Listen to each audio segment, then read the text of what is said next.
ಚಂದನ ಓದಿಕೊಂಡಿದ್ದೇನೆ. ಇಂದು ಸಂಜೆ ಅಪ್ಪ ಅಮ್ಮ ಬರ್ತಾ ಇದ್ದಾರೆ. ನಾಳೆ ಊರಿಗೆ ಹೊರಡುತ್ತಿದ್ದೇನೆ ಎನ್ನುತ್ತಿದ್ದಂತೆ ತುಂಬಿದ ಅವಳ ಕಣ್ಣುಗಳಿಂದ ಕಂಬನಿ ಜಾರಿತು. ಒಮ್ಮೊಮ್ಮೆ ಶಾಶ್ವತವಾಗಿ ಜೊತೆಗಿರಲು ಈ ಅಂತರವನ್ನು ಸಹಿಸಲೇಬೇಕು. ನಾನೆಲ್ಲ ನೋಡಿಕೊಳ್ತೇನೆ, ನೀನು ಅದನ್ನೆಲ್ಲ ಮರೆತು ಎಕ್ಸಾಮ್ ಕಡೆ ಗಮನ ಕೊಡು ಹೇಳುತ್ತಾ ತಾನೇ ಅವಳ ಕಣ್ಣೀರು ತೊಡೆದಿದ್ದ. ಮುಂದೆ ಶಾಶ್ವತವಾಗಿ ತನ್ನ ಬಳಿ ಉಳಿಯುತ್ತಾಳೆ ಎನಿಸಿದರೂ ಮೊದಲ ಬಾರಿ ಹೀಗೆ ಅವಳು ದೂರ ಹೋಗುತ್ತಿರುವ ವಿಷಯ ನೆನೆದು ಸಹಿಸದಾಗಿದ್ದ. ಅಂದು ಮೊದಲ ಬಾರಿ ಇವಳನ್ನು ಬಿಟ್ಟು ನಾನು ಹೊರಗೆ ಹೋಗಿತ್ತು. ಇವಳ ನೆನಪಲ್ಲೇ ಬೇಗ ಕೆಲಸ ಮುಗಿಸಿ ತಿರುಗಿ ಬಂದು ಬಿಟ್ಟೆ. ಆದರೆ ಎಂತಹ ಕಹಿ ಘಟನೆ ನಡೆದು ಬಿಟ್ಟಿತ್ತು. ಈಗ ಇವಳು ಊರಿಗೆ ಹೋಗುತ್ತಿದ್ದಾಳೆ. ಬೇಡ ಅನ್ನಲು ಆಗೋಲ್ಲ, ಶಾಶ್ವತವಾಗಿ ಸಿಗುತ್ತಾಳೆ ಎನ್ನುವ ಭರವಸೆಯಲ್ಲಿ ಕಳಿಸಿಕೊಡಬೇಕು ಎಂದುಕೊಂಡ. ಈಗ ಮೊದಲು ಎಕ್ಸಾಮ್ ಕಡೆ ಗಮನ ಕೊಡು, ಸಮಯವಾಗ್ತಿದೆ. ನಮ್ಮ ಮದುವೆಯ ಬಗ್ಗೆ ನಿನ್ನ ತಂದೆ ತಾಯಿ ಬಳಿ ಈ ದಿನವೇ ಮಾತನಾಡ್ತೇನೆ. ನನಗೂ ಕೂಡ ನಿನ್ನನ್ನು ಕಳಿಸಿಕೊಡಲು ಆಗುತ್ತಿಲ್ಲ. ನೀನು ನನ್ನವಳು, ನನ್ನ ಮನೆಯಲ್ಲೇ ಇರಬೇಕು ಅನ್ನೋದು ಗೊತ್ತು. ಆದರೂ ಅನಿವಾರ್ಯತೆ, ಕಳಿಸಿಕೊಡಬೇಕು. ಒಂದಿಷ್ಟು ಸಮಾಜದ ರೂಲ್ಸ್ಗಳಿದೆ ಅಲ್ಲ, ಫಾಲೋ ಮಾಡಬೇಕು. ನೀನು ಮತ್ತೆ ಜಾಸ್ತಿ ಯೋಚಿಸಿದರೆ ಜ್ವರ ಬರುತ್ತೆ. ಈಗ ತಾನೇ ಹುಷಾರಾಗಿದ್ಯಾ, ಹೋಗಿ ಎಕ್ಸಾಮ್ ಮುಗಿಸಿಕೊಂಡು ಬಾ. 1 ಗಂಟೆಗೆ ಬರ್ತೀನಿ, ನಾನೇ ಮನೆಗೆ ಡ್ರಾಪ್ ಮಾಡ್ತೀನಿ ಎಂದಿದ್ದ. ಮೊದಲ ಬಾರಿಗೆ ತುಂಬ ದಿನ ಆಗ್ಬಹುದೇನೋ ಎನ್ನಿಸ್ತಿದೆ. ನೆನೆಸಿಕೊಂಡರೆ ಕಷ್ಟವಾಗ್ತದೆ. ಹವ್ಯಾಸ ಎಲ್ಲ ನಿಮ್ಮ ಜೊತೆಗೆ, ಬದುಕು ಹೊಂದಿಕೊಂಡು ಬಿಟ್ಟಿದೆ. ಈಗ ನೀವಿಲ್ಲ ಎನ್ನುವ ದಿನಗಳಲ್ಲಿ ಹಾಗೆ ಉಳಿಯಲು ಕಷ್ಟವಾಗ್ಬೋದು. ನನ್ನ ನೋಡಲು ಬರ್ತೀರಾ ಅಲ್ವಾ ಹೇಳಿದ್ದಳು. ಬರಲೇಬೇಕಲ್ವಾ ಎಂದವನು ಇಳಿದವಳಿಗೆ ಮತ್ತೊಮ್ಮೆ ಎಕ್ಸಾಮ್ ಮುಗಿದ ನಂತರ ಕಾಯುತ್ತಿರು ಎಂದು ತಿಳಿಸಿ ಕಾರ್ ಸ್ಟಾರ್ಟ್ ಮಾಡಿದ. ಪದ್ಮಾ ಅವರು ದೀಪಾಂಜಲಿಗೆ ಬಂದು ಎದುರುಗೊಂಡ ಇಂದ್ರಾಣಿ ಅವರು, ತುಂಬ ದಿನ ಆಯಿತು ನೀವು ಈ ಕಡೆ ಬಂದು ಎಂದಿದ್ದರು. ಹೌದು, ಮದುವೆ ಕೆಲಸ, ಆದರೆ ಆಕ್ಸಿಡೆಂಟ್, ಸಾಲದಕ್ಕೆ ಗೌತಮ್ ಬಗ್ಗೆ ತಪ್ಪಾಗಿ ತಿಳಿದು ಬಿಟ್ಟೆವು. ಇದೆಲ್ಲ ಗೊಂದಲಗಳ ನಡುವೆ ಈ ಕಡೆ ಬರಲು ಆಗಲೇ ಇಲ್ಲ. ಇಂದು ಮನೆಯಲ್ಲೇ ಉಳಿದಿದ್ದೆ, ಹಾಗಾಗಿ ಬಂದೆ ಎಂದಿದ್ದರು. ಇಂದ್ರಾಣಿ ಅವರು ಮಿತ್ರ ಹೇಗಿದ್ದಾಳೆ ಕೇಳಿದರು. ಚೆನ್ನಾಗಿದ್ದಾಳೆ, ಅಲ್ಲೂ ಕೂಡ ಆಗಲೇ ಕೆಲಸಕ್ಕೆ ಸೇರುತ್ತೇನೆ ಎನ್ನುತ್ತಿದ್ದಾಳಂತೆ. ಅವಳ ಅತ್ತೆ ಮಾವ ಇನ್ನೊಂದೆರಡು ತಿಂಗಳು ಕಳೆಯಲಿ ಎಂದು ಕಾರಣ ಸುಮ್ಮನಾಗಿದ್ದಾಳೆ. ಮನೆಯಲ್ಲೇ ಉಳಿಯುವುದು ಎಂದರೆ ಅವಳಿಗೆ ಆಗುವುದಿಲ್ಲ ಎಂದಿದ್ದರು. ಅದು ನಿಜ, ಹೊರಗೆ ಕೆಲಸ ಎಂದು ಓಡಾಡಿ ನಂತರ ಮನೆಯಲ್ಲಿ ಉಳಿಯಲು ಸ್ವಲ್ಪ ಕಷ್ಟವೇ. ಆದರೆ ಏನಾದರೂ ಚೇತರಿಸಿಕೊಂಡಿದ್ದಾಳ ಕೇಳಿದ್ದರು. ಯಾವ ಬದಲಾವಣೆಯೂ ಇಲ್ಲ. ನಮಗೇನು ಮಾಡಬೇಕೆಂದು ತಿಳಿಯುತ್ತಿಲ್ಲ. ಅವಳೊಬ್ಬಳು ಹುಷಾರಾಗಿ ಬಿಟ್ಟರೆ ಸಾಕು ಎಂದಿದ್ದರು. ಇಂದ್ರಾಣಿ ಅವರು, ಆದಷ್ಟು ಬೇಗ ಸರಿ ಹೋಗ್ತಾಳೆ ಬಿಡಿ. ಹಾಗೆ ಇಂದು ಚಂದನಲ್ಲ ಎಕ್ಸಾಮ್ ಕೊನೆ ದಿನ ಅಲ್ವಾ ಕೇಳಿದ್ದರು, ತಿಳಿದಿದ್ದರು ಕೂಡ. ಪದ್ಮಾ ಅವರು, ಹೌದು, ಇವತ್ತು ಅವಳ ಎಕ್ಸಾಮ್ ಮುಗಿಯುತ್ತೆ. ಇನ್ನು ಕೆಲವೇ ದಿನ ಇಲ್ಲಿ ಉಳಿಸಿಕೊಳ್ಳುವ ಮನಸ್ಸಿತ್ತು. ಆದರೆ ಏನು ಮಾಡುವುದು, ಊರಿನಿಂದ ನನ್ನ ತಂಗಿ ಅವಳ ಗಂಡ ಬರ್ತಿದ್ದಾರೆ ಅವಳನ್ನು ಕರೆದುಕೊಂಡು ಹೋಗಲು. ನಿಮಗೆ ತಿಳಿಸಿರಲಿಲ್ಲ. ಒಬ್ಬರಿಂದ ಒಬ್ಬರಿಗೆ ತಿಳಿದು ಅವಳಿಗೆ ವಿಷಯ ತಿಳಿದರೆ ಓದಿನ ಕಡೆ ಗಮನ ಕೊಡಲು ಕಷ್ಟ ಆಗ್ಬೋದೆನಿಸಿ ಯಾರಿಗೂ ಹೇಳಿರಲಿಲ್ಲ. ಚಂದನಗೆ ಮದುವೆ ನಿಶ್ಚಯ ಆಗಿದೆ. ಹುಡುಗ ತುಂಬ ಒಳ್ಳೆಯವನು, ಒಳ್ಳೆಯ ಕೆಲಸ. ಮದುವೆ ಇನ್ನೂ 1 ತಿಂಗಳಿರ್ಬೋದಷ್ಟೇ. ನೀವೆಲ್ಲ ಖಂಡಿತ ಮದುವೆಗೆ ಬರಬೇಕು. ಹೆಚ್ಚು ಕಡಿಮೆ ನಮ್ಮ ಮನೆಗಿಂತ ಹೆಚ್ಚು ಸಮಯ ಇಲ್ಲೇ ಇರುತ್ತಿದ್ದಳು ಎಂದಿದ್ದರು. ಅವರ ಮಾತು ಕೇಳಿ ಇಂದ್ರಾಣಿ ಅವರ ಎದೆಯಲ್ಲಿ ಚಲುಕ್ ಮೂಡಿದಂತೆ ಎನಿಸಿತು. ಮಗುವನ್ನು ಎತ್ತಿಕೊಂಡು ಅಲ್ಲಿಗೆ ಬಂದಿದ್ದ ಪಾವನಿ ಕೂಡ ಶಾಕ್ ಆಗಿತ್ತು. ಇದೇನಾಗ್ತಿದೆ, ಹೀಗೇನು ಮಾಡುವುದು ಎನ್ನುವಂತೆ ಇಂದ್ರಾಣಿ ಅವರ ಕಡೆಗೆ ನೋಡಿದಳು. ಇಂದ್ರಾಣಿ ಕ್ಷಣವೇ ಪದ್ಮ ಅವರ ಮದುವೆಯನ್ನು ಹೇಗಾದರೂ ಮಾಡಿ ಪದ್ಮ, ಇದೇನು ಹೀಗೆ ಹೇಳುತ್ತಿದ್ದೀರಾ, ಯಾಕೆ ಎಂದು ಗೊಂದಲದಿಂದ ಕೇಳಿದರು. ಇಂದ್ರಾಣಿ ಅವರು, ಇಂದು ನಿಮ್ಮ ತಂಗಿಯವರ ಗಂಡ ಬಂದಾಗ ನಾವು ಬಂದು ಗೌತಮ್ಗಾಗಿ ಚಂದನನನ್ನು ಕೇಳಬೇಕೆಂದಿದ್ದೆವು. ನಾವು ಮೊದಲೇ ಕೇಳಬೇಕಾಗಿತ್ತು, ಆದರೆ ಅವಳ ಪರೀಕ್ಷೆ ಮುಗಿದು ಬಿಡಲಿ ಎಂದು ಕಾಯುತ್ತಿದ್ದೆವು. ಗೌತಮ್, ಚಂದನ ಇಬ್ಬರು ಒಬ್ಬರನ್ನೊಬ್ಬರು ಒಪ್ಪಿ ಮದುವೆ ಆಗಲು ನಿರ್ಧರಿಸಿದ್ದಾರೆ ಎಂದಿದ್ದರು. ಪದ್ಮಾ ಅವರಿಗೆ ಇದು ಹೊಸ ವಿಷಯ. ಆದರೂ ಹೆಣ್ಣು ಮಕ್ಕಳ ಕಡೆ ಕಣ್ಣೆತ್ತಿ ನೋಡದ ಗೌತಮ್ ಆಗಾಗ ಚಂದನ ಕಡೆ ನೋಡುವುದನ್ನು ಗಮನಿಸಿದ್ದರು. ಹಾಗೆ ಚಂದನ ಕೂಡ ಯಾರನ್ನು ಅಷ್ಟು ಹಚ್ಚಿಕೊಳ್ಳುವಳಲ್ಲ. ಯಾವಾಗಲೂ ದೀಪಾಂಜಲಿಗೆ ಎಂದರೆ ನಗುನಗುತ್ತಲೇ ಓಡಿ ಹೋಗುತ್ತಿದ್ದದು, ಹಬ್ಬ ಹರಿದಿನಗಳಲ್ಲಿ ಅಲಂಕರಿಸಿಕೊಂಡು ದೀಪಾಂಜಲಿಗೆ ಹೊರಡುತ್ತಿದ್ದದು ನೆನಪಾಗಿತ್ತು. ಇಬ್ಬರನ್ನು ಅಂದು ಮದುವೆ ಮನೆಯಲ್ಲಿ ಜೊತೆಯಲ್ಲಿ ನೋಡಿದ ಕ್ಷಣ ನೆನಪಿಸಿಕೊಂಡವರು. ಜೋಡಿ ಹೇಳಿ ಮಾಡಿಸಿದ ಆಗಿದೆ, ಆದರೆ ಎಂದುಕೊಂಡು ನೀವು ಮೊದಲೇ ಹೇಳಬೇಕಾಗಿತ್ತು ಎಂದಿದ್ದರು. ನನಗೂ ತಿಳಿದಿದ್ದದು ಇತ್ತೀಚೆಗೆ ಎಂದಿದ್ದರು ಅವರು. ಅಲ್ಲಿಗೆ ಬಂದಿದ್ದ ಪಾವನಿ, ಅಣ್ಣ ಅವಳ ಎಕ್ಸಾಮ್ ಮುಗಿಯೋವರೆಗೂ ಹೇಳೋದು ಬೇಡ, ನಂತರ ನಿಮಗೆ ರಾಜು ಅಂಕಲ್ಗೆ ತಿಳಿಸಿ ಚಂದನ ಊರಿಗೆ ಹೆಣ್ಣು ಕೇಳಲು ಹೋಗೋಣ ಎಂದುಕೊಂಡಿದ್ದರು. ಪ್ಲೀಸ್ ಆಂಟಿ, ಏನಾದರೂ ಮಾಡಿ, ಅವರಿಬ್ಬರು ಒಬ್ಬರನ್ನೊಬ್ಬರು ಬಿಟ್ಟು ಒಬ್ಬರು ಇರಲಾರರು ಎಂದಿದ್ದಳು ನೋವಿನ ಧ್ವನಿಯಲ್ಲಿ. ಪದ್ಮ ಅವರು, ಎಂಥ ಸಂದರ್ಭದಲ್ಲಿ ಹೇಳುತ್ತಿದ್ದೀರಾ? ಲಗ್ನ ಪತ್ರಿಕೆ ಪ್ರಿಂಟ್ ಆಗಿದೆ, ಛತ್ರ ಬುಕ್ ಆಗಿದೆ. ಈಗ ಹೀಗೆ ಹೇಳಿದರೆ ನಾನಾದರೂ ಯಾವ ಬಾಯಲ್ಲಿ ಇಂಥ ಸಮಯದಲ್ಲಿ ವಿಷಯ ತಿಳಿಸಲಿ? ಮದುವೆ ಇನ್ನೂ 1 ತಿಂಗಳಿರುವಾಗ ಎಂದಿದ್ದರು. ಇಂದ್ರಾಣಿಯವರು, ಮದುವೆ ಅನ್ನೋದು ಜೀವನ ಪರ್ಯಂತ ಇರುವ ಸಂಬಂಧ. ಗಂಡು ಹೆಣ್ಣು ಇಬ್ಬರು ಒಪ್ಪಿಗೆ ತುಂಬ ಮುಖ್ಯ. ಚಂದನಳನ್ನು ಒಂದು ಮಾತು ಕೇಳದೆ ಅವರು ಮುಂದುವರೆದುದು ತಪ್ಪಲ್ವಾ ಹೇಳಿದ್ದರು. ಇವರ ಮಾತುಗಳನ್ನು ಕೇಳುತ್ತಾ ನಿಂತಿದ್ದ ಚೆನ್ನಯ್ಯ ಅವನ ಹೆಂಡತಿ ಮುಂದೆ ಬಂದಿದ್ದರು. ಚೆನ್ನಯ್ಯ, ನಿಮ್ಮ ಕೈಯಲ್ಲಿದೆ ತಾಯಿ. ಈ ಮನೆ ಹೇಗಿತ್ತು? ಗೌತಮ್ ಮೊದಲು ಹೇಗಿದ್ದ ಎಂದು ನಿಮಗೂ ಗೊತ್ತು. ಚಂದನ ಈ ಮನೆಗೆ ಕಾಲಿಟ್ಟ ಮೇಲೆ ಇಷ್ಟೆಲ್ಲ ಬದಲಾವಣೆಯಾಗಿತ್ತು. ಒಬ್ಬರಿಗೊಬ್ಬರು ಪ್ರಾಣ ಎನ್ನುವಂತೆ ಇದ್ದಾರೆ. ಆ ಹುಡುಗಿ ದೂರ ಆದರೆ ಗೌತಮ್ ಸಂತೋಷ ಅವನಿಂದ ದೂರ ಆಗಿಬಿಡುತ್ತದೆ. ಅವನ ಜೀವನದ ಉತ್ಸಾಹ ಭರವಸೆ ಆ ಹುಡುಗಿ. ಚಂದನ ಕೂಡ ಅಷ್ಟೇ. ಅವನನ್ನು ಬಿಟ್ಟು ಬದುಕುವ ಬಗ್ಗೆ ಆ ಹುಡುಗಿ ಕೂಡ ಕಲ್ಪಿಸಿಕೊಳ್ಳಲಾರಳು. ದಯವಿಟ್ಟು ಅವರಿಬ್ಬರು ಒಟ್ಟಿಗೆ ಬದುಕಲು ಸಹಾಯ ಮಾಡಿ. ನಿಮ್ಮ ತಂಗಿ ಅವರ ಗಂಡನಿಗೆ ಹೇಳಿ ಒಪ್ಪಿಸಿ ಎನ್ನುತ್ತಾ ಕೈ ಮುಗಿದಿದ್ದರು. ಪದ್ಮಾ ಅವರಿಗೆ ಸಂದಿಗ್ಧ ಪರಿಸ್ಥಿತಿ ಎನಿಸಿತು. ನೀವೆಲ್ಲ ತುಂಬ ತಡ ಮಾಡಿಬಿಟ್ರಿ. ಮೊದಲೇ ಹೇಳಿ ಬಿಡಬೇಕಾಗಿತ್ತು. ಇದು ಒಬ್ಬರಿಗೆ ಹೆಣ್ಣು ಕೊಡುತ್ತೇವೆ ಎಂದು ಹೇಳಿ ಮಾತು ಕೊಟ್ಟು ಇಷ್ಟೆಲ್ಲ ಮುಂದುವರಿಯುವುದರ ಜೊತೆಗೆ ಮರ್ಯಾದೆ ಬಗ್ಗೆ ಕೂಡ ಯೋಚಿಸ್ತಾರೆ. ಈ ವಿಷಯದಲ್ಲಿ ನನ್ನ ತಂಗಿ ಗಂಡ ಒಂದು ರೀತಿ ಒಪ್ಪಿಕೊಳ್ಳುವ ಸಾಧ್ಯತೆ ಇಲ್ಲ ಎನ್ನಿಸ್ತದೆ ಎಂದಿದ್ದರು. ಇಂದ್ರಾಣಿ ಅವರು, ನನ್ನ ಮಗನ ಸುಖ ಸಂತೋಷ ಚಂದನ ಜೊತೆ ಮಾತ್ರ ಇರೋದು. ಇಂದ ಅವರು ಬರುತ್ತಲೇ ತಿಳಿಸಿ ಬಂದು ಮಾತನಾಡ್ತೇನೆ. ಅವರಿಗೂ ಅವರ ಮಗಳ ಸಂತೋಷ ಮುಖ್ಯವಾಗಿರುತ್ತದೆ ಅಲ್ವಾ? ಏನೋ ಗೊತ್ತಿಲ್ಲದೆ ಮದುವೆ ನಿಶ್ಚಯಿಸಿ ಬಿಟ್ಟಿದ್ದಾರೆ ಎಂದಿದ್ದರು. ಪದ್ಮಾ ಅವರು, ನನಗೆ ಗೊತ್ತಾಗ್ತಿಲ್ಲ, ಆದರೆ ಅವರು ಬರುತ್ತಲೇ ಖಂಡಿತ ಈ ವಿಷಯ ಮಾತನಾಡ್ತೇನೆ. ಹಾಗೆ ಆದಷ್ಟು ಒಪ್ಪಿಸಲು ಪ್ರಯತ್ನಿಸ್ತೇನೆ. ನೀವು ಕೂಡ ಬಂದು ಮಾತನಾಡಿ, ಮುಂದಿನದು ನಂತರ ಯೋಚಿಸೋಣ. ಬರ್ತೀನಿ ಹೇಳಿ ನಡೆದಿದ್ದರು. ಮನೆಯಲ್ಲಿ ಉಳಿದಿದ್ದವರ ಮುಖದಲ್ಲಿ ಜೀವ ಕಳೆ ಇರಲಿಲ್ಲ. ಒಬ್ಬರೊಂದೊಂದು ರೀತಿ ಯೋಚಿಸ್ತಿದ್ದರು. ಆದರೆ ಎಲ್ಲರ ಆಲೋಚನೆ ಚಂದನ ಗೌತಮ್ ಮದುವೆಗೆ ಅವಳ ತಂದೆ ತಾಯಿ ಒಪ್ಪಿಗೆ ಕೊಟ್ಟರೆ ಸಾಕು ಎನ್ನುವುದೇ ಆಗಿತ್ತು. ಮನೆಗೆ ಬಂದ ಪದ್ಮಾ ಅವರು ಎದುರು ಬಂದ ಮುತ್ತಮ್ಮನಿಗೆ, ಇನ್ನೂ ಚಂದನ ಬಂದಿಲ್ವಾ?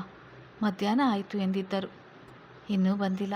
ಅಕ್ಕ, ನಿಮ್ಮ ತಂಗಿ ಅವರ ಗಂಡ ಬರ್ತಾರೆ ಅಂದ್ರಲ್ಲ, ಅಡಿಗೆ ಏನು ಮಾಡಲಿ ಕೇಳಿದ್ದರು. ಅನ್ನ ಸಾರು, ಒಂದು ಪಲ್ಯ, ಹಾಗೆ ಸಿಹಿ ಮಾಡಿಬಿಡು.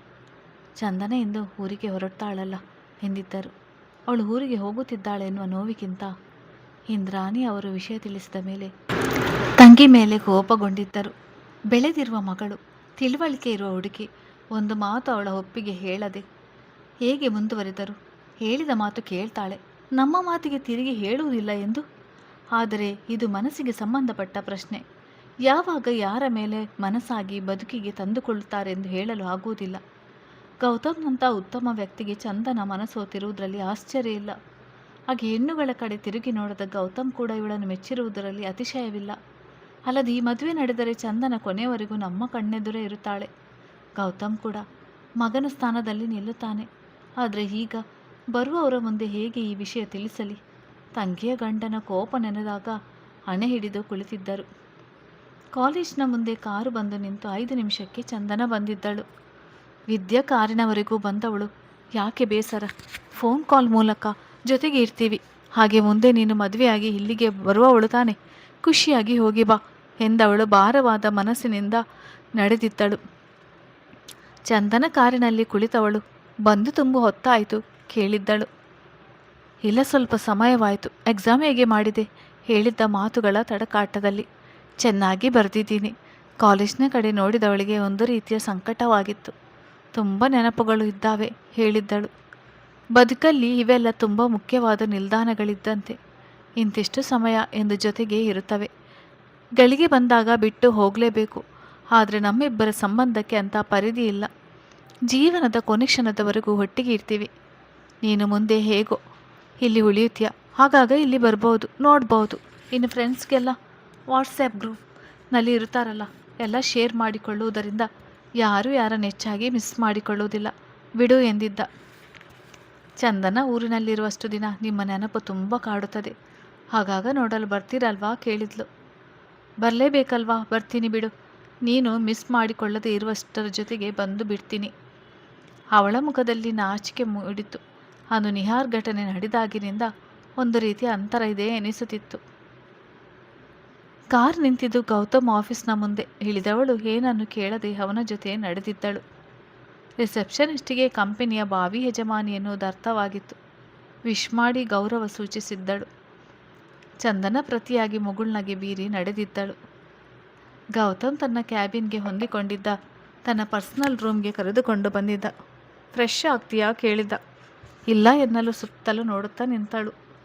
ಸೋಫಾದಲ್ಲಿ ಕುಳಿತವನ್ನು ಕೈ ಹಿಡಿದು ಪಕ್ಕಕ್ಕೆ ಕೂರಿಸಿಕೊಂಡಿದ್ದ.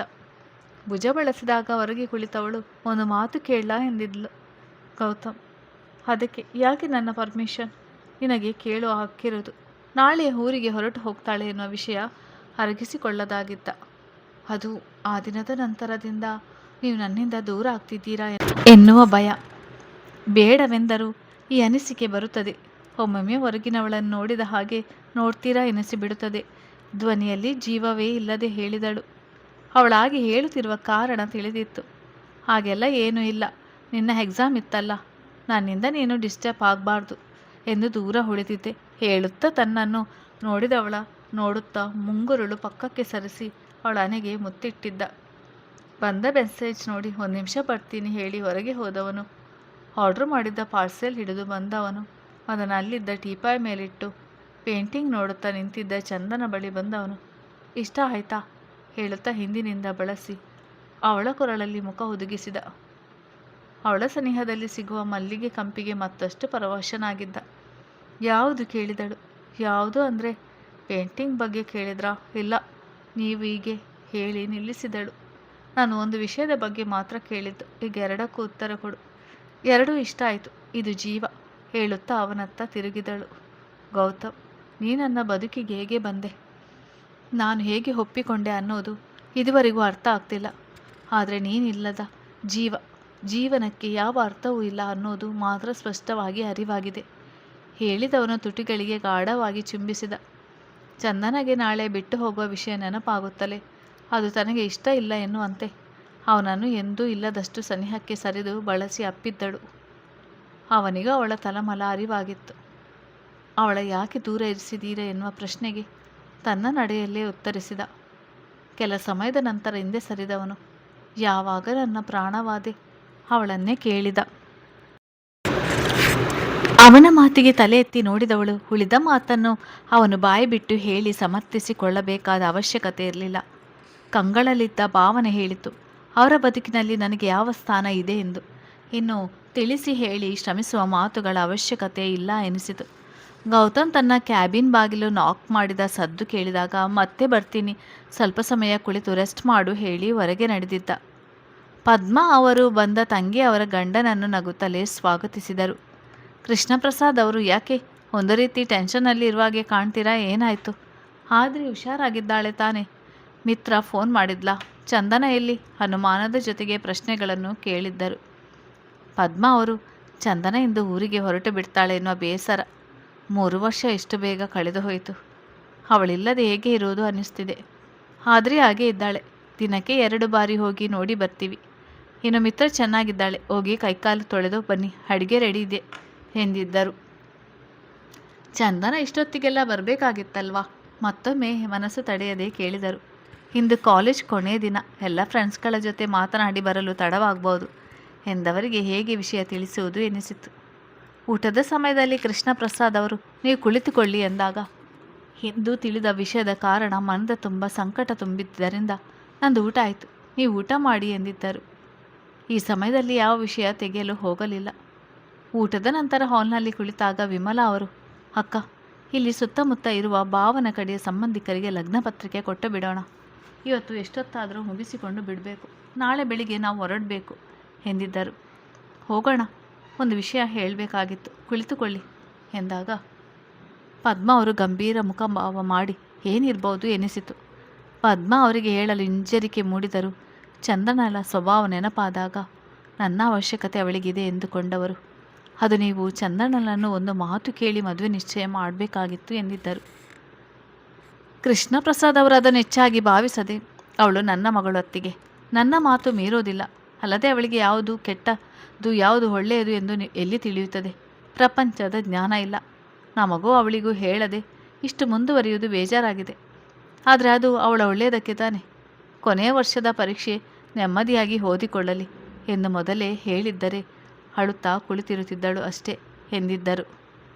ಆದರೂ ಒಂದು ಮಾತು ಹೇಳಿ ಬಿಡಬೇಕಾಗಿತ್ತು. ಈಗ ಪರಿಸ್ಥಿತಿ ಎಂದವರ ಮುಖದಲ್ಲಿ ಮುಂದಿನ ಮಾತು ಹೇಳಲಾಗದೆ ಚಟಪಟಿಕೆ ಮೂಡಿತು.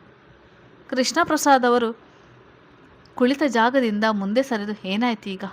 ಅದೇನು ನೇರವಾಗಿ ಹೇಳಿ ಎಂದಿದ್ದರು. ವಿಮಲಾ ಅವರು, ಅದೇನು ಹೇಳು, ಯಾಕೆ ಹೀಗಾಗಿದೆಯಾ? ಭಯವಾಗುತ್ತಿದೆ ಎಂದಿದ್ದರು.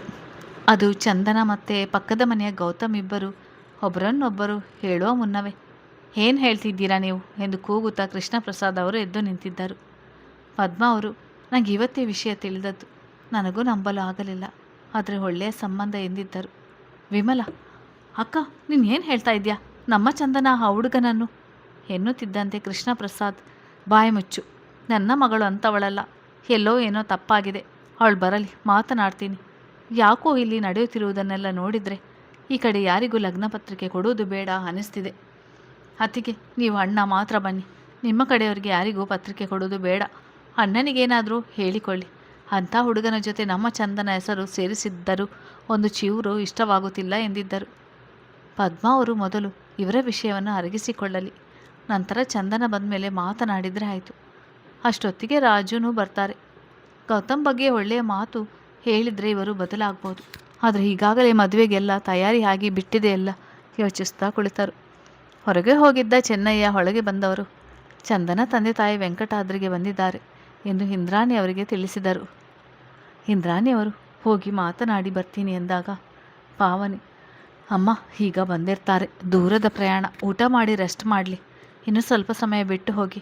ಅಲ್ಲದೆ ಪದ್ಮ ಅವರು ಈ ವಿಷಯ ತಿಳಿಸಿರುತ್ತಾರೆ, ಅವರು ಸ್ವಲ್ಪ ಮಗಳ ಸಂತೋಷದ ಬಗ್ಗೆ ಯೋಚಿಸಿರಲಿ ಎಂದಾಗ ಅದು ಅವರಿಗೂ ಸರಿ ಎನಿಸಿತು. ಆದರೆ ಈಗಾಗಲೇ ಹುಡುಗನನ್ನು ನೋಡಿ ಮದುವೆಯೆಲ್ಲ ಸಿದ್ಧವಾಗಿರುವಾಗ ಇಂಥ ಸಮಯದಲ್ಲಿ ಹೇಗೆ ಹೆಣ್ಣು ಕೇಳೋದು? ಆದರೂ ಕೇಳಲೇಬೇಕು. ನನ್ನ ಮಗನ ಭವಿಷ್ಯದ ಪ್ರಶ್ನೆ. ತಾಯಿಯಾಗಿ ಯಾವ ಕರ್ತವ್ಯವನ್ನು ಮಾಡದೇ ಇದ್ದರೂ ಇದೊಂದನ್ನಾದರೂ ನಡೆಸಿಕೊಡಬೇಕು. ನನ್ನ ಮಗ ಮೆಚ್ಚಿರುವ ಹೆಣ್ಣು ಅವನಿಗೆ ಮಡದಿಯಾಗಿ ಬರಬೇಕು. ನನ್ನ ಮಗನ ಮುಖದ ನಗು ಚಂದನ ಅವನಿಗೆ ಸಿಗದೇ ಇದ್ದರೆ ಯೋಚನೆಗೆ ಬೆಚ್ಚಿದ್ದರು. ವಿಮಲ ಹಾಗೆ ಕೃಷ್ಣ ಪ್ರಸಾದ್ ಅವರ ಮನಸ್ಥಿತಿ ಕೂಡ ಕದಡಿ ಹೋಗಿತ್ತು. ಮಗಳು ಮೊಬೈಲ್ ಮನೆಯಲ್ಲೇ ಬಿಟ್ಟು ಹೋಗಿದ್ದ ಕಾರಣ ಕಾಯುತ್ತಾ ಕುಳಿತರು. ಗೌತಮ್ ಬಂದಿದ್ದ ವ್ಯಕ್ತಿಗಳೊಂದಿಗೆ ಮಾತನಾಡಿ ಮ್ಯಾನೇಜರ್ಗೆ ನಾನು ಹೇಳೋವರೆಗೂ ಡಿಸ್ಟರ್ಬ್ ಮಾಡೋದು ಬೇಡ, ನೀವೇ ಮ್ಯಾನೇಜ್ ಮಾಡಿ ಎಂದು ಹೇಳಿ ತನ್ನ ರೆಸ್ಟ್ ರೂಮ್ ಕಡೆ ಬಂದಿದ್ದ. ಚಂದನ, ನನ್ನಿಂದ ನಿಮಗೆ ತೊಂದರೆ ಆಯಿತು ಅನಿಸುತ್ತೆ, ನಾನು ಹೊರಡ್ತಿದ್ದೆ ಎಂದಿದ್ದಳು. ಹಾಗೇನಿಲ್ಲ, ಏನೂ ಇಲ್ಲ, ತುಂಬ ಕಾಯಿಸಿದ್ದೆ ಅನಿಸುತ್ತೆ ಎನ್ನುತ್ತಲೇ ಮಂಕಾಗಿದ್ದ ಮುಖ ನೋಡಿ, ನೀನು ಬೇಡದೆ ಇದ್ದುದೆಲ್ಲ ತುಂಬ ಯೋಚಿಸ್ತೀಯಾ ಎನಿಸುತ್ತೆ, ಈ ದೂರ ಕೆಲವು ದಿನಗಳದು ಮಾತ್ರ ಎಂದಿದ್ದ. ನನ್ನ ಜೀವನ ಎರಡೂ ನೀವೇ. ನಿಮ್ಮ ವಿಷಯ ಬಿಟ್ಟು ಬೇರೆ ಏನು ಯೋಚಿಸಲಿ? ನೀನಿಲ್ಲದ ಕ್ಷಣದ ಕಲ್ಪನೆ ಕೂಡ ಎಂದೂ ಮಾಡಲಾರೆ ಹೇಳಿ ಮತ್ತೆ ಅವನ ತೋಳಿನಲ್ಲಿ ಉದುಗಿದಳು. ಮುಂದಿನ ಕ್ಷಣಗಳ ನೆನೆದಾಗ ಇಬ್ಬರಿಗೂ ಈ ಕ್ಷಣ ಹೀಗೆ ನಿಂತೆ ಹೋಗಬಾರ್ದು ಎನಿಸಿತು. ಅವಳ ಅಪ್ಪುಗೆ ಕ್ಷಣ ಕ್ಷಣಕ್ಕೂ ಬಿಗಿಯಾದಂತೆಲ್ಲ ಗೌತಮ್ ಮನದಲ್ಲಿ ಆತಂಕ ಹೆಚ್ಚಾಗುತ್ತಿತ್ತು. ಕಳೆದುಕೊಳ್ಳಲು ಮನ ಶುದ್ಧವಿರಲಿಲ್ಲ. ಯಾಕೆ ಇಷ್ಟು ಹೆದರ್ತೀಯ?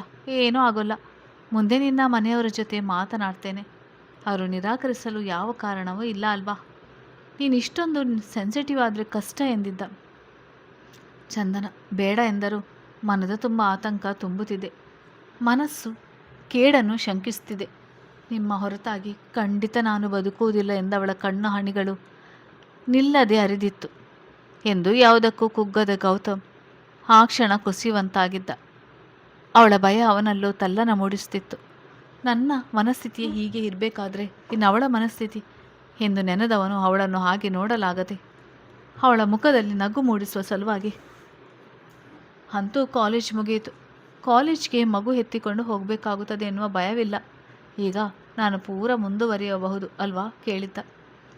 ಅವನ ಮಾತಿಗೆ ಸೆರೆದು ನಿಂತು ಕಣ್ಣರಳಿಸಿದವಳ ಮುಖದಲ್ಲಿ ನಗು ನಾಚಿಕೆ ಒಟ್ಟಿಗೆ ಮೂಡಿತು. ಗೌತಮ್ ಅಲ್ಲಿದ್ದ ಟಿಶ್ಯೂ ತೆಗೆದುಕೊಂಡು ಅವಳ ಕಣ್ಣೀರು ತೊಡೆದವನು, ಏನು ಬೇಕಾದರೂ ಸಹಿಸ್ತೇನೆ, ನಿನ್ನ ಕಣ್ಣೀರು ನೋಡಲು ಆಗೋಲ್ಲ. ಇನ್ನೆಂದೂ ಈ ಕಣ್ಣಲ್ಲಿ ಹನಿ ಜಾರುವುದು ಬೇಡ. ಹೇಳು, ಮುಂದುವರಿಯಬಹುದಲ್ವಾ? ಸುಮ್ಮನೆ ಅವಳ ಮನವನ್ನು ಬೇರೆ ಕಡೆ ತಿರುಗಿಸಲು ಹೇಳಿದ್ದ. ಚಂದನ ಆರಾಧನ ಭಾವದಿಂದ ನೋಡುತ್ತಾ, ಈ ತನು ಮನ, ನನ್ನ ಅಂದ ಚಂದ ಏನೇ ಇದ್ದರೂ ಎಲ್ಲ ನಿಮಗೆ ತಾನೆ, ನಿಮ್ಮವಳೆ ಎಂದುಕೊಂಡು ಪ್ರತಿ ಸಲ ಮೂಡುವ ಅನುಭೂತಿಯನ್ನು ನಿಮಗೆ ಮಾತಲ್ಲಿ ಹೇಳಲು ನನಗೆ ಬರೋಲ್ಲ. ಆ ಸಮಯದಲ್ಲಿ ಅನಿಸುತ್ತೆ ನಾನು ಬೇರೆ ಹುಡುಗಿಯರಿಗಿಂತ ಹಿಂದೆ ಎಂದು. ನೀವು ಆಗಾಗ ಹೇಳ್ತಾ ಇರ್ತೀರಲ್ವ, ಈಗಿನ ಹುಡುಗಿಯರನ್ನು ನೋಡಿ ಕಲಿತುಕೋ ಅಂತ. ಆ ರೀತಿ ಕಳೆಯಬೇಕೆಂದರೂ ಆಗ್ತಾ ಇಲ್ಲ ಎಂದಿದ್ದಳು. ಗೌತಮ್ ಅವಳ ಯೋಚನೆಗೆ, ತನ್ನ ಮಾತನ್ನು ಅವಳು ಗಂಭೀರವಾಗಿ ತೆಗೆದುಕೊಳ್ಳುವ ರೀತಿಗೆ, ಮುಗ್ಧತೆಗೆ, ತನ್ನ ಮೇಲಿಟ್ಟಿರುವ ಭರವಸೆಗೆ ಏನು ಹೇಳಬೇಕೋ, ಮಾತಾಡಿ ಹೇಗೆ ಸಂತೈಸಬೇಕು ಎಂದು ತಿಳಿಯದೇ ಇದ್ದಾಗ ಎಂದಿನಂತೆ ಅವಳನ್ನು ಗಾಢವಾಗಿ ಅಪ್ಪಿ ಹಣೆಗೆ ಗಲಿಗೆಗೊಮ್ಮೆ ಮುತ್ತಿಡುತ್ತಾ ತನ್ನ ಭಾವವನ್ನು ಅದರಲ್ಲಿ ತುಂಬಿಸಿದ್ದ. ಅವನು ಬಾಯಿ ಬಿಟ್ಟು ಏನೂ ಹೇಳಬೇಕಾಗಿರಲಿಲ್ಲ. ಅವಳ ಮನಕ್ಕೆ ಅವನ ಸಾಂತ್ವನ ಅರಿವಾಗುತ್ತಿತ್ತು. ಇಬ್ಬರಿಗೂ ಮಾತುಗಳು ಬೇಡವಾಗಿತ್ತು. ಆ ಕ್ಷಣದ ಬಗ್ಗೆ ಸಂಭ್ರಮ ಇದ್ದರೂ ಮನದಾಳದಲ್ಲಿ ಕೆಲವು ದಿನಗಳು ದೂರವಾಗಬೇಕಾಗುತ್ತದೆ ಎನ್ನುವ ನೋವು ಹಿತವಾಗಿ ದಹಿಸುತ್ತಲೇ ಇತ್ತು. ಸಮಯ ಗಮನಿಸಿದ ಗೌತಮ್, ಊಟ ತರಿಸಿದ್ದೀನಿ, ನಾನಿನ್ನೂ ಊಟ ಮಾಡಿಲ್ಲ, ನಿನಗಾಗಿ ಕಾಯ್ತಾ ಇದ್ದೆ ಎಂದಿದ್ದ. ಚಂದನ ತಾನೇ ಬಾಕ್ಸ್ಗಳನ್ನು ತೆಗೆದು ಅಲ್ಲಿದ್ದ ಪ್ಲೇಟ್ಗಳಿಗೆ ಬಡಿಸಿದಳು. ಆದರೆ ಇಬ್ಬರಿಗೂ ತಿನ್ನಲು ಕಷ್ಟವೆನಿಸಿತು. ಈಗ ಎಲ್ಲದಕ್ಕೂ ಅಳುವ ಹುಡುಗಿಯನ್ನು ಕಂಡರೆ ಕೋಪ ಬರುತ್ತೆ. ಈಗ ಏನಾಗಿದೆ ಅಂತ ಹೀಗಿದ್ಯಾ? ತನ್ನಲ್ಲೂ ಒಂದು ರೀತಿಯ ದ್ವಂದ್ವ ಇದ್ದರೂ ರೇಗಿದ್ದ. ಚಂದನ, ನಾನೇನು ಮಾಡಲಿ, ಬೇಡ ಎಂದರೂ ಬರುತ್ತೆ ಹೇಳಿ ಸುಮ್ಮನೆ ಪ್ಲೇಟ್ ಕಡೆಗೆ ನೋಡಿದ್ದಳು. ಕೈ ಹಿಡಿದು ತನ್ನ ಮಡಿಲಲ್ಲಿ ಕೂರಿಸಿಕೊಂಡವನು, ನಾನಿರುವಾಗ ಯಾವುದಕ್ಕೂ ಯೋಚಿಸಬೇಡ, ನಿನ್ನನ್ನು ಹೀಗೆ ನೋಡಿದರೆ ನನಗೆ ಆಗಲ್ಲ, ನನಗೆ ಹೇಗೆಲ್ಲ ಈ ಫೀಲಿಂಗ್ಸ್ಗಳನ್ನು ಹೇಳಿಕೊಳ್ಬೇಕು ಎಂದು ಬರೋಲ್ಲ. ಈಗ ಸುಮ್ಮನೆ ಊಟ ಮಾಡುತ್ತಾನೆ ತಿನ್ನಿಸಿದ್ದ. ಸ್ವಲ್ಪ ಸಮಯದ ನಂತರ ಅಪ್ಪ ಅಮ್ಮ ಬಂದಿರಬಹುದು ಎಂದಿದ್ದಳು. ಹೊರಡೋಣ ಹೇಳುತ್ತಾ ಕಾರಿನ ಕೀ ಕೈಯಲ್ಲಿ ಹಿಡಿದಿದ್ದ. ಸ್ವಲ್ಪ ದೂರ ಸಾಗುತ್ತಲೇ ಚಂದನ ಅವಳಾಗಿ ಕೈ ಚಾಚಿ ಅವನ ಕೈ ಹಿಡಿದಿದ್ದಳು. ಗೌತಮ ಒಮ್ಮೆ ನೋಡಿದವನು ಏನೂ ಹೇಳಲು ಹೋಗಲಿಲ್ಲ. ಕ್ಯಾಬಿನಿಂದ ಹೊರಗೆ ಬರುವವರೆಗೂ ಒಂದು ಕ್ಷಣವೂ ಕೈ ಬಿಡದೆ ಜೊತೆಗೆ ಉಳಿದವಳ ನೆನಪಾಗಿತ್ತು. ಯಾಕೆ ಇಷ್ಟೊಂದು ಟೆನ್ಷನ್? ನಿನ್ನ ವೆಂಕಟಾದ್ರಿ ಬಳಿ ಇಳಿಸಿ ಮನೆಗೆ ಹೋಗಿ ನಿನ್ನ ಅತ್ತೆ ಮಾವನನ್ನು ಕರೆದುಕೊಂಡು ಬರ್ತೀನಿ. ನಿನ್ನ ತಂದೆ ತಾಯಿ ಬಳಿ ನಿಮ್ಮ ಈ 4 ಮಗಳನ್ನು ನನಗೆ ಕೊಟ್ಟು ಬಿಡಿ ಎಂದು ಕೇಳ್ತೇನೆ ಎಂದಿದ್ದ. ಚಂದನ ಮುಖದಲ್ಲಿ ಅಂಥ ಕ್ಷಣ ನೆನೆದು ಚಂದದ ನಗು ಮೂಡಿತು.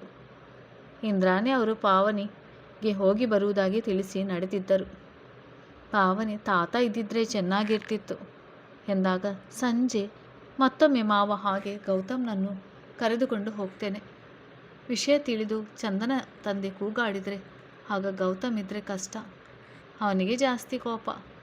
ನಾನೇ ಮಾತಾಡಿ ಒಪ್ಪಿಸಿ ನಂತರ ಇವರನ್ನು ಕರೆದುಕೊಂಡು ಹೋಗ್ತೇನೆ ಎಂದಿದ್ದರು.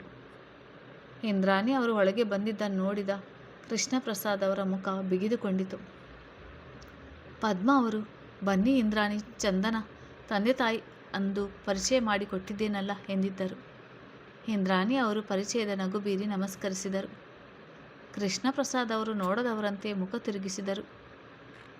ಇಂದ್ರಾಣಿ ಅವರು ಒಮ್ಮೆ ಪದ್ಮ ಅವರ ಮುಖ ನೋಡಿ, ಪದ್ಮ ಅವರು ವಿಷಯ ತಿಳಿಸಿರಬೇಕು, ನಾವು ನಿಮಗೆ ವಿಷಯ ತಿಳಿಸಲು ತಡ ಮಾಡಿಬಿಟ್ಟೆವು ಎನ್ನುವ ವೇಳೆಗೆ ಚಂದನ ಮನೆಯೊಳಗೆ ಬಂದವಳು ಅಪ್ಪಾಜಿ ಎಂದಿದ್ದಳು. ಎಲ್ಲರ ಗಮನ ಅವಳ ಕಡೆಗೆ ಹರಿದಿತ್ತು. ನಗುಮುಖ ಹೊತ್ತು ಬಂದ ಮಗಳ ನೋಡಿ ಏನು ಹೇಳಬೇಕೋ ತಿಳಿಯದಾಗಿತ್ತು ಅವರಿಗೆ. ಬಳಿ ಬಂದವಳ ಕೈ ಹಿಡಿದು ತಲೆ ನೆವರಿಸಿ, ಚೆನ್ನಾಗಿದ್ಯಾ? ಎಕ್ಸಾಮ್ ಎಲ್ಲ ಚೆನ್ನಾಗಿ ಆಯ್ತಾ ಎಂದಿದ್ದರು. ಚೆನ್ನಾಗಿ ಬರೆದಿದ್ದೇನೆ ಅಪ್ಪಾಜಿ. ನೀವೆಷ್ಟು ಗಂಟೆಗೆ ಬಂದ್ರಿ ಕೇಳಿದಳು. ಸ್ವಲ್ಪ ಹೊತ್ತಿನ ಮುಂಚೆ ಬಂದದು. ನಿಂದು ಬಟ್ಟೆ ಎಲ್ಲ ಪ್ಯಾಕ್ ಆಗಿದೆಯಾ ಕೇಳಿದರು. ಇಲ್ಲ, ಈಗ ಪ್ಯಾಕ್ ಮಾಡಿಕೊಳ್ಬೇಕು. ಓದಿಕೊಳ್ಳೋದು ಇತ್ತಲ್ಲ, ಆ ಕಡೆ ಗಮನ ಕೊಡಲಿಲ್ಲ ಎಂದಿದ್ದಳು. ಸರಿ, ಹೋಗಿ ಬಟ್ಟೆ ಎಲ್ಲ ಪ್ಯಾಕ್ ಮಾಡಿಕೊ ಎಂದಿದ್ದರು. ತಾಳ್ಮೆಯಿಂದ ಮಾತನಾಡುತ್ತಿದ್ದರು. ಮುಖದ ಬಿಗುವು ಅರ್ಥವಾದಾಗ ಯಾಕೆ ಒಂದು ರೀತಿ ಇದ್ದೀರಾ ಕೇಳಿದಳು. ಪದ್ಮ ಅವರು ಅವಳಿಗೆ ತಿಳಿಯಲಿ ಎಂದುಕೊಂಡು, ನಿನ್ನ ಗೌತಮ್ ಬಗ್ಗೆ ಮಾತನಾಡುತ್ತಿದ್ದೆವು. ಇಂದ್ರಾಣಿ ಅವರು ಬಂದಿರೋದು ಅದಕ್ಕೆ ಎಂದಿದ್ದರು.